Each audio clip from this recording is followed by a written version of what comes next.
your concerns. The doctor that we have today is Dr. Kousalya Nathan. She is a PhD and a well-known lifestyle and anti-aging consultant. She is having a broad base of national and international clientele. Dr. Kousalya is known for her promising results not only in weight management but also for various complicated lifestyle disorders. Her unique blend of clinical experience with a research background gives her an edge over the conventional approach. Dr. Kousalya's philosophy is to treat and prevent diseases through personalized lifestyle intervention and precision nutrition. Good morning, Dr. Kousalya. Thank you so much for joining us today, ma'am. Yeah, thank you so much. We have free of cost WhatsApp platform on our website cureka.com, where a lot of people connect with us. Millions of Indians connect with us online, and they have a lot of queries around issues specific to your area of expertise, like weight management, lifestyle diseases, and concerns with regards to their hair care, nutrition, and daily quality of life. So I've got some questions which people would like to know from you. Sure. So people would like to know, what is a lifestyle disease, ma'am? See, lifestyle disease is all about, where you have an improper lifestyle, or the lifestyle or the nutrition has not been taken care well, or chronically there has been kind of an persisting issue in balancing work and life, sleep issues, or it could be overeating, or it could be any form of an everyday activity which is not being kind of going with the schedule or a discipline, or managed in a way which probably would have a positive impact on their health. So that can lead to lifestyle disorders like overweight, obesity, polycystic ovarian syndrome in women where they have irregular periods or they have heavy periods, and there is a hair growth in the upper lip or in the chin, and excessive hair growth. And diabetes is a very common problem, which is also a lifestyle associated problem. And we commonly see metabolic syndrome, which is again to do with high cholesterol, body weight, pre-diabetic condition, which can also lead to metabolic syndrome. And also we have this obstructive sleep apnea, where there is a snoring issue, and generally people think snoring is normal, but snoring can be an lifestyle disorder as well, and that is a sleep apnea issue which needs to be addressed through lifestyle management. Right. So, ma'am, moving ahead, we have another question from a listener which says, how can working pattern affect health? Yeah.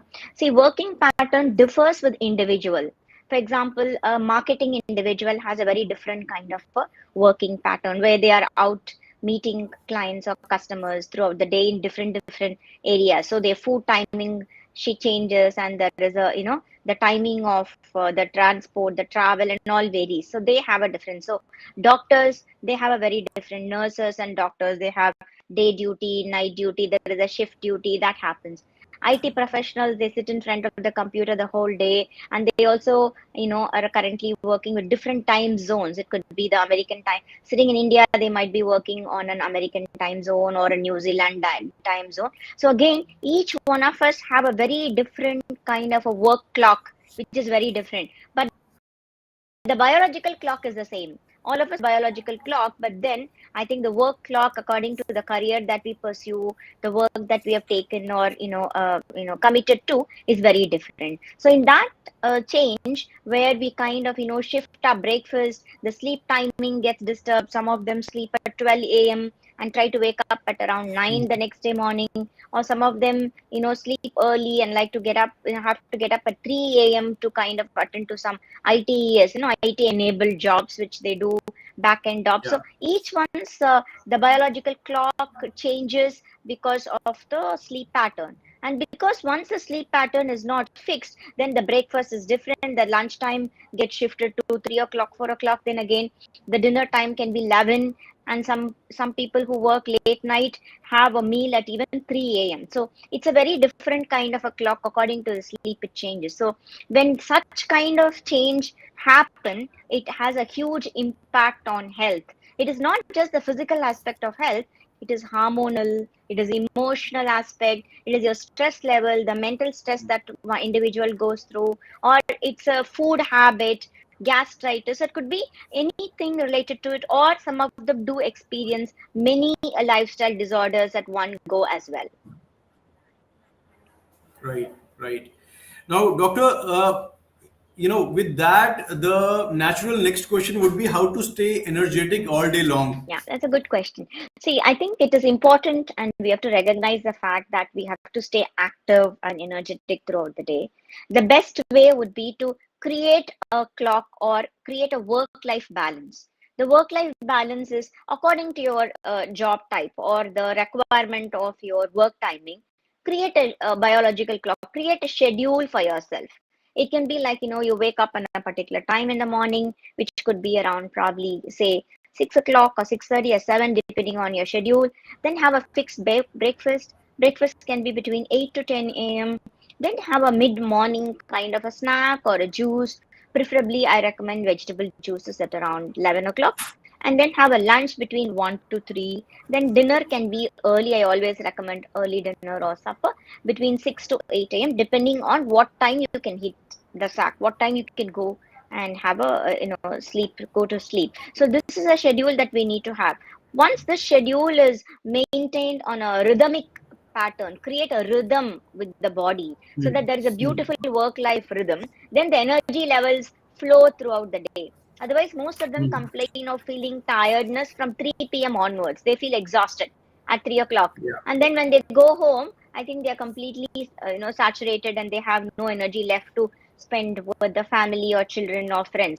So this is because I think we have not understood our work timing or a schedule, and we need to plan our body and a rest of our lifestyle in accordance with what we actually do for profession. Right, right.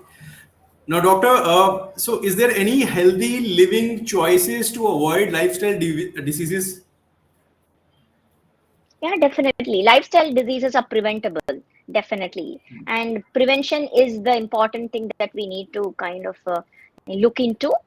Prevention of lifestyle disorders, first is to make sure that what kind of a predisposition factors you have. For example, if you have a family history of overweight, or you have a family history of hypertension, or a heart problem, or someone in your family, your parents, one of your parents is a diabetic, then you need to really take care of your lifestyle seriously. It's like popping a pill. Like if you have been prescribed a tablet, you would pop on time, but you would not if it is a lifestyle. We take it easy or we play a lot with it. We feel that its impact is less severe on the body, which is not true. The impact can be as severe, as simple as a migraine, or as severe as a heart attack, which can actually happen because of an improper lifestyle. So it is important to have a good balanced lifestyle, take care of the nutritional factors first on the front, because I insist a lot on nutrition, because that's where most of us make a mistake. We live and eat for our convenience. For Yeah. example, we are in a cinema theater, there's no need to finish a big tub of popcorn, right? We're not hungry. Yeah. We don't even Yeah. realize that we have finished a big packet of popcorn with butter and extra butter and cheese just Correct. by watching. It's more like a time pass eating. The time pass eating, even we are capable of eating a stale popcorn when kind of, when we are watching or we are engrossed in something else. So the first thing I would probably people to do would be start mindful eating. Be kind when you're on a dining table, when you're eating, stay away from all your gadgets. Don't look into your phone or WhatsApp. When you're eating, connect with the food. Okay, I think it's important Yeah. to have a positive relationship with your food. Connect with what you eat, enjoy the That's a food. beautiful thing to have. Yeah, so enjoy what you eat. Yeah. I think it's going to take 10 minutes of your time. As we think in the 10 minutes,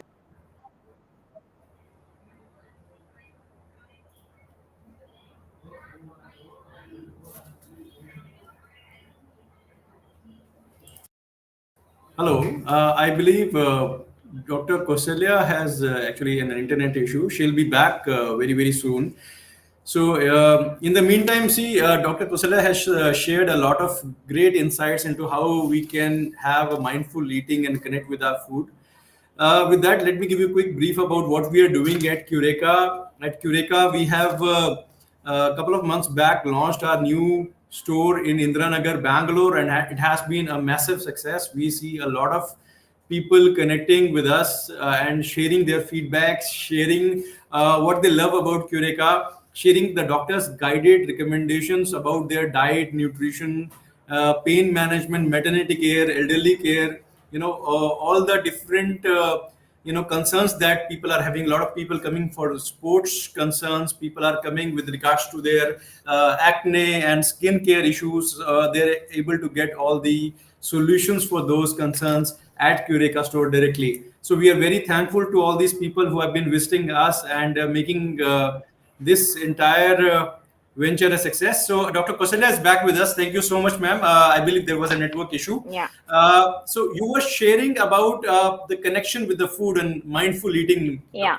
doctor. So I think Yeah. two things basically I feel that is important to prevent lifestyle disorders would be one is Yeah. mindful eating and no, Yeah. to avoid kind of any gadgets around you. Even a phone should not be kept charging when you are in the near a dining table, and Yeah. come to the dining table and have your meal. It's like most of them are talking to somebody or watching something and then you eat their meal. So there's absolutely no connection with food or there's no mindfulness to what you eat. You end up overeating or you don't even know that you had your breakfast or lunch.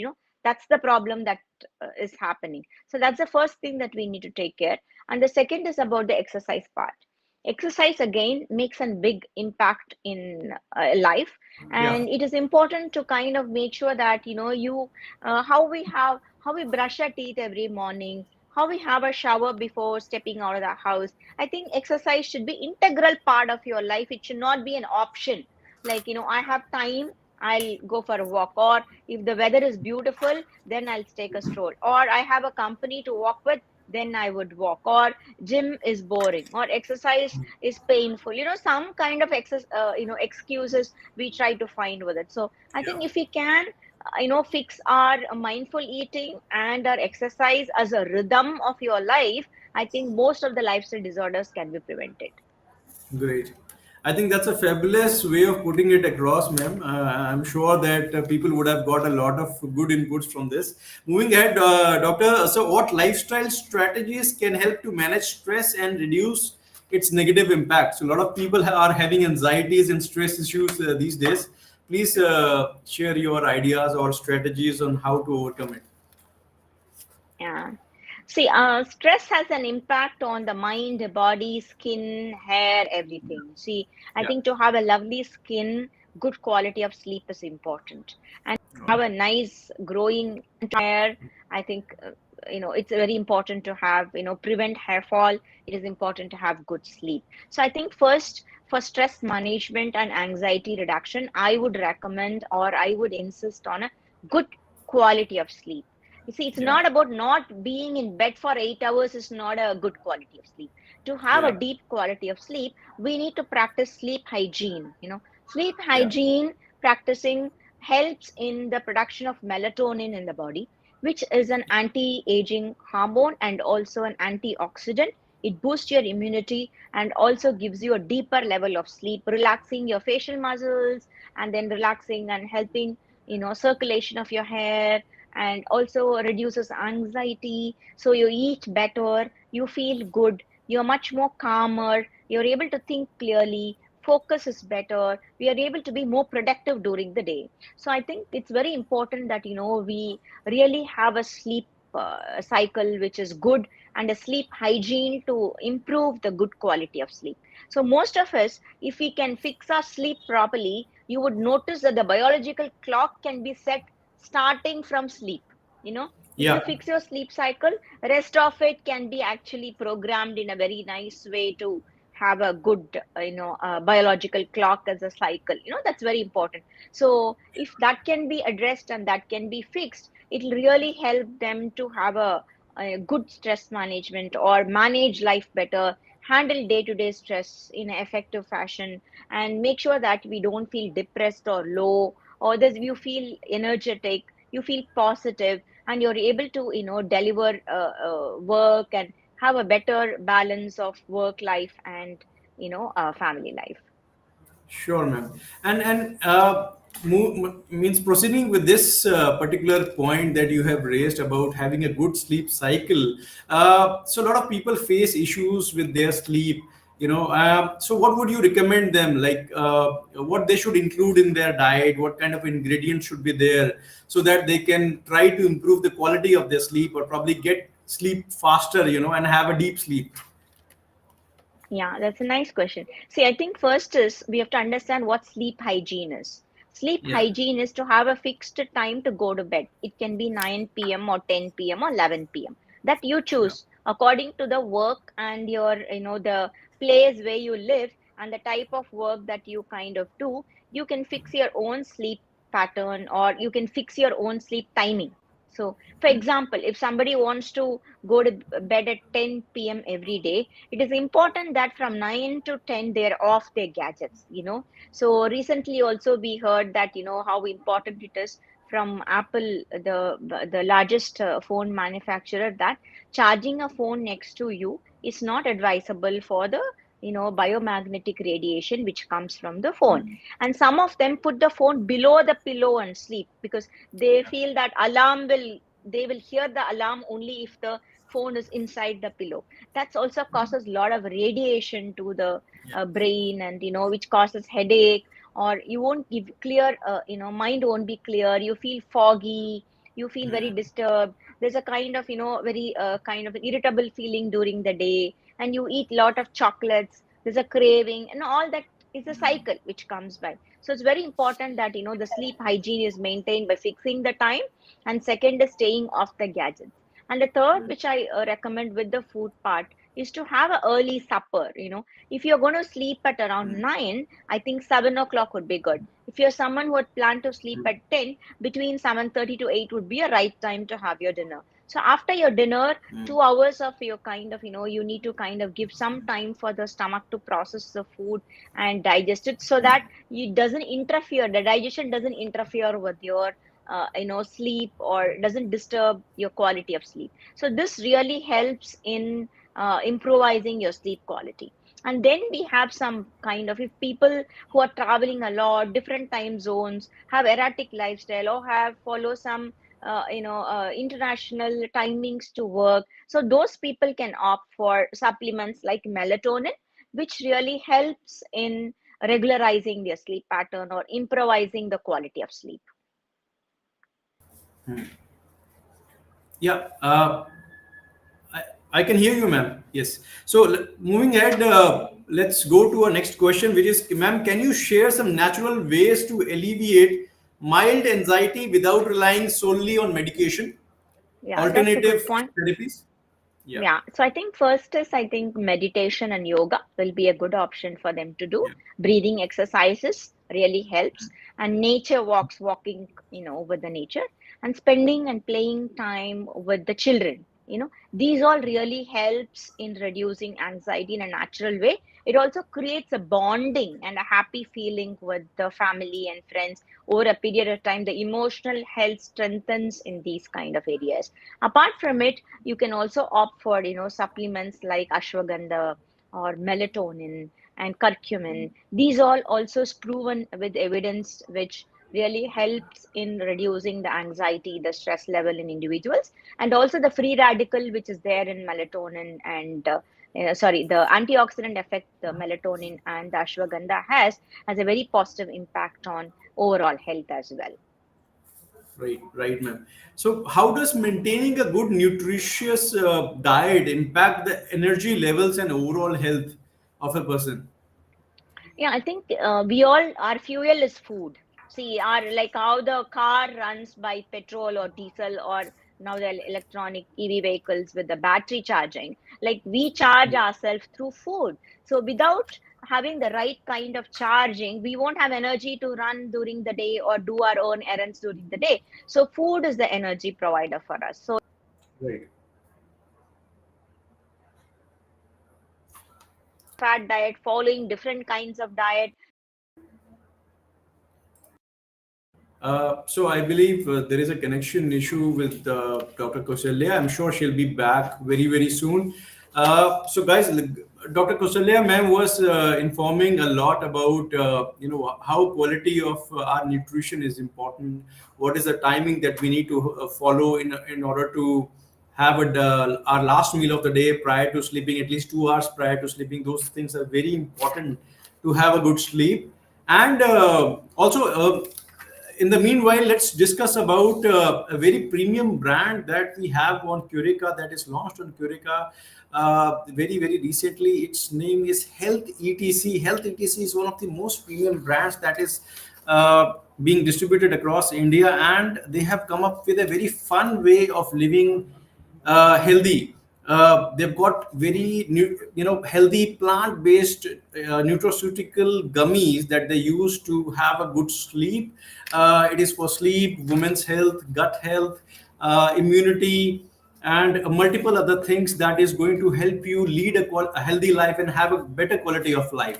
So very fun way of improving your overall health. I believe Dr. Kousalya is back with us. Yeah, ma'am. So we are here back with you. So we were talking about the nutrition for higher energy levels in our body. You were telling about something. Yeah. Yeah. So I think, yeah, what I meant was we need to have a balanced nutrition. Following a diet is not going to help. Following a lifestyle alone can help in sustaining the energy. It cannot be like today we have good energy and tomorrow we feel low and there's no energy. So the yo-yoing of the body can happen because of following any kind of a diet without supervision. So it's important to have the nutrients in place. Never go on a diet which says high protein, high fat, or high carbohydrate. Nothing high the body will kind of appreciate. You need a balance. We need carbohydrate for normal energy function. We need protein for our muscle growth, the skin and the hair. We need fat to look young. To lose weight, we need fat. We need vitamins, minerals, probiotic for our normal day-to-day functioning. So it's important to have a balanced nutrition rather than following any kind of a diet. So to have balanced nutrition, it is to know that depending on each one's body type, the balanced nutrition may vary. The number of requirement of calorie is individually varies according to the genetic factors, according to the body type, and also according to the any kind of a disease or any disorder that they are kind of on medications on. So it's important to follow such kind of a thing to have a good energy level during the day. Right. Wonderful, ma'am. So, ma'am, what are some of the creative ways to incorporate more vegetables and fruits into our daily lives? Because a lot of people, they already are aware that this is very important, but they kind of move away from eating them Yeah. consciously. So I think I recommend few things which probably, is something which I can share is one is to have a vegetable juice every day. So like Wonderful. 11 o'clock you can have, I usually promote this juice for the good hair and CD juice. The A is for, amla, and B is for beetroot, C is for curry leaves, and D is dates. So this is again a very high antioxidant juice and which has high nutrition and iron levels for a good kind of vitamins to get into the system. So 11 a.m. if you have such kind of juice, it really helps in absorption better because lunch is usually a heavy meal. So after breakfast, which is probably a lighter meal, you can have your juice at around 11. And then again, the next I would recommend would be sorbets, the form of ice creams. So even for Yeah. kids, like we all love ice creams, we love smoothies. So you can actually freeze all the fruits which you like. It can be banana, strawberry, blueberry, kiwi, all that can be frozen, and then the frozen fruits can be added in the blender with some milk or almonds or some form of dates or date milk or their choice, and then blend them well and deep freeze it in a tray or in a stick, like where ice cream sticks which children like to have. You can even kind of make it more creative with it, and it really tastes nice. And when you really come outside, when you go out in the hot sun and you're coming into the house, you're really going to appreciate or enjoy that kind of an nutritious I would say ice creams. So you can opt Sure. for such creative ones, and also different kind of layered bowl. Salad can be in a bowl, you take a glass Yeah. bowl, and then you can add boiled chana, then some vegetables of your choice,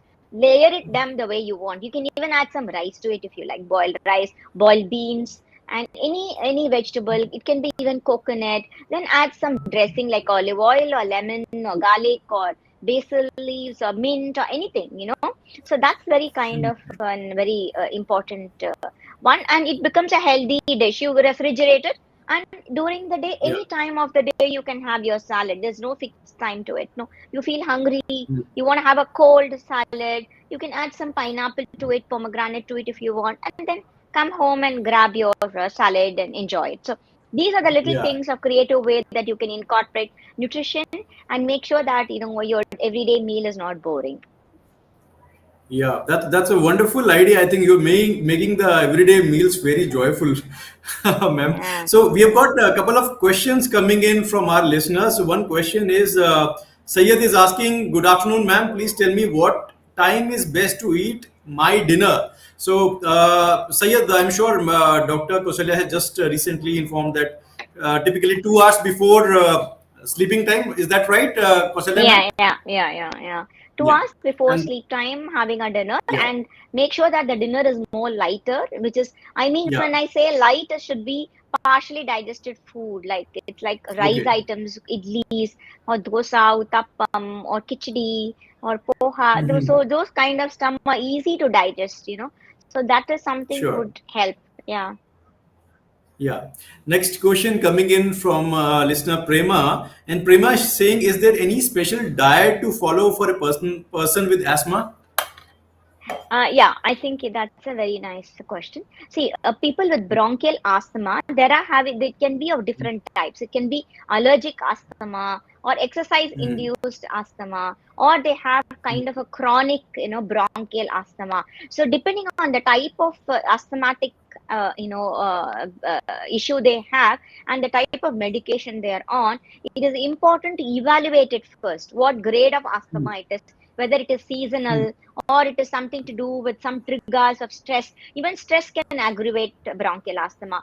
So I would recommend a good lifestyle first, like breathing exercises, relaxation technique, and then in food choices, you can avoid citrus fruits and then avoid bananas. Some people have take on allergy to bananas, and then try to stick to warm foods like soups, or you can have green teas or flavored teas. Have something warm during the day and avoid refrigerated food items. Sure, sure. So, Prema, I'm sure you would have got answer to your question. In case you have any more questions, you can ask in the comment section below, and we will come back to you with the answer from Dr. Kousalya. So, moving ahead, the last question for the day, because I'm sure the time is ticking up. So, how does a balanced lifestyle contribute to a strong immune system, ma'am? Absolutely. I think a balanced lifestyle really helps in building the immune system. See, during COVID, I think we all would have experienced it. It's a good example, probably I can share is how many of us, we all thought we were healthy, but we could see people who were very healthy also succumbed to COVID, had COVID, milder symptoms, or some of them really had to get admitted in the hospital. It also depends on the virulence of the virus, but I think our immune system fought against it. It was how faster we could recover from COVID. So when you really follow a healthy lifestyle, like your exercise, you're eating well, you're able to sleep well, balancing your stress better, I think definitely your immune system will be much stronger than your peer group. And having a positive mental attitude towards life is very important in your immunity, because all of us have our own stress. The minute we think of look at other people, we always think our stress is much more acute and severe and more painful than other people. But we all have our own shares of life's issues and stress and difficulties. It's not like anyone is spared in this world. Even it could be, Prime Minister of India, it could be, the President of the United States. But everyone have their own stress to handle. But what is important is the art of handling it, how we manage our day-to-day activity, how we manage our day-to-day stress is where our meaning of life remains, or how we can make our life more meaningful. That is where our immune system, a positive mind towards living well and have good quality of life and aging gracefully or in a youthful fashion well, depends on this particular aspect of our mindset, which I would usually call it as a spiritual health. Yeah. Ma'am, there is a question coming in from a listener. Let's take it up, ma'am. From Sure. Arun. Arun is asking, how good is vegan diet for weight loss? Okay. See, thank you so much, Mr. Arun, for this question. See, the thing is, let me break down what vegan diet is. See, vegan diet is a time where I think, where people stay off milk and milk products. It can be, cheese or cow's milk, then, any form of butter and all those kind of stuff. Generally, people stay off. So that's the thing of a vegan diet. So, see, when you want to compare that for weight loss is a multifactorial thing. It's not about following any particular diet you lose weight. You need to address the root cause of why you're gaining weight to have a weight loss as a sustainable, result. Otherwise, you follow a diet. You will lose weight on the initial days, and then you experience something called rebound obesity. You lose 5 kilos, and then you leave everything, and then you gain 10 kilos. So that's a rebound obesity. So it's important. Vegan option, if your gut is not good or you have some gut issue, you can try the vegan option of trying to avoid milk and products and see if it suits you. If it's suiting you, you can probably follow it. But there's nothing hard and fast which says that you follow vegan diet and you will lose weight. That is not the kind of a norm or a slogan that we can say. But it varies from individual to individual, and the root cause of the obesity or overweight has to be considered before we put anybody on a food plan or a diet. Understood.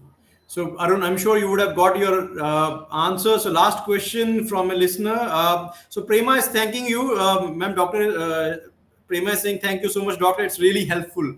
So, Yamini is saying, hi, ma'am. How to maintain hemoglobin level in elderly women after the age of 50?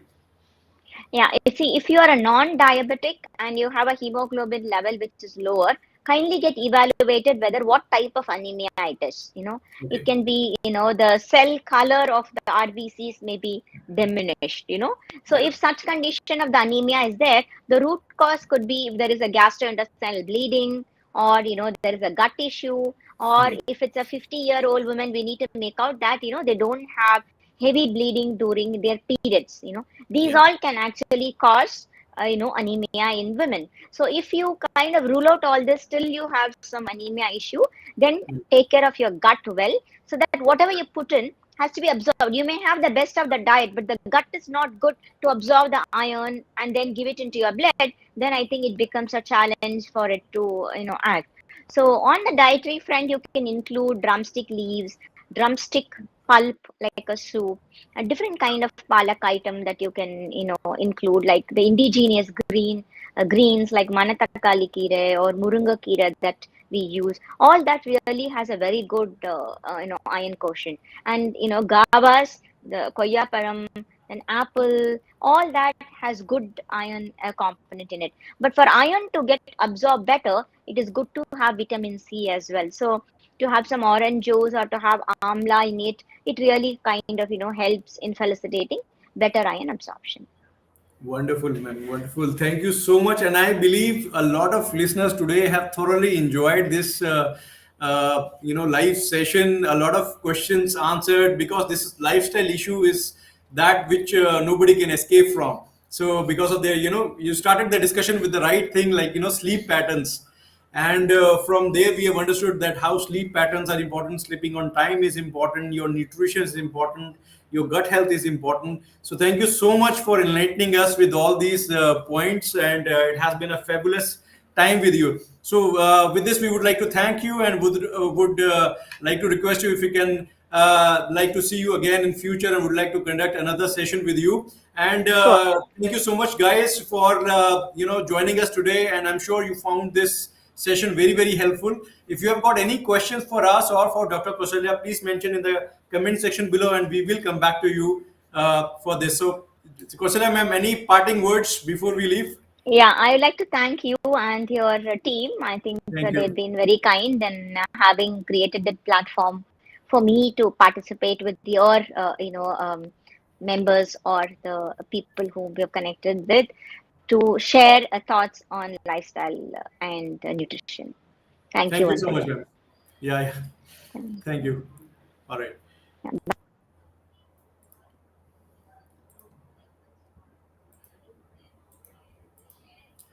All right, guys. Thank you so